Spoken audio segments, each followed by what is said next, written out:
For more recent events in Iran, though, I spoke with David Warren, a member of the New Zealand Baha'i community, about what is currently happening. In recent times, the persecution of the Baha'is in Iran has become quite a lot worse in a number of different ways. Could you tell us something about the things that have been happening? In October 2005, the chairman of the command headquarters of the armed forces wrote a letter conveying specific instructions from Ayatollah Khamenei. Now, that letter was sent to a number of government agencies. It was sent to the Ministry of Information, to the commander of the Revolutionary Guard, and to the commander of the police force. Well, that in itself is quite concerning, but how do we know that these activities and instructions are being carried out? Well, in February 2006, we learned that the Iranian Associations of the Chambers of Commerce, this is a governing body for all chambers of commerce in Iran, that organization was compiling a list of Baha'is who were engaged in every type of trade and employment, identifying them specifically as being members of the Baha'i community, and that was starting to create problems for the Baha'is. Now, furthermore, one of the societies, a trade, production and technical services society, issued specific instructions also to a union. This was in May of 2006, requesting that union to gather further information about the Baha'is.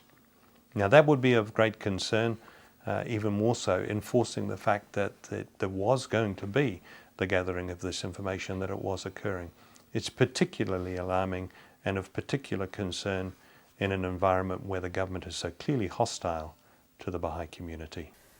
This instruction from the Ayatollah came in the midst of a major anti-Baha'i campaign in state-controlled media, did it not? Correct. This began in October 2005. There were a series of articles, dozens of articles in the state-run media, the newspaper, the Keha newspaper, then television and radio broadcasts, clearly designed to incite the general population against the Baha'i community. There were outrageous claims such as that the Baha'is on Muslim holy days would sacrifice a Muslim child, consume alcohol and dance.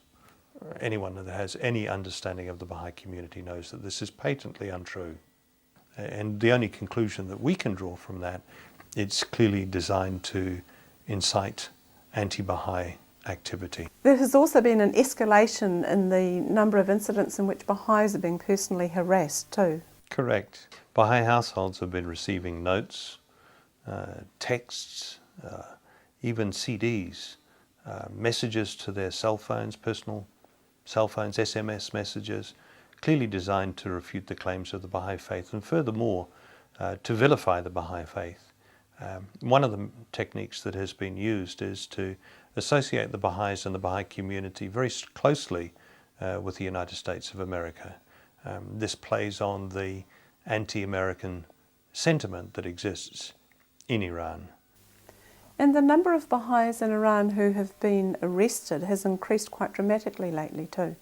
And certainly we've seen some of the biggest incidents since the 1980s in recent times.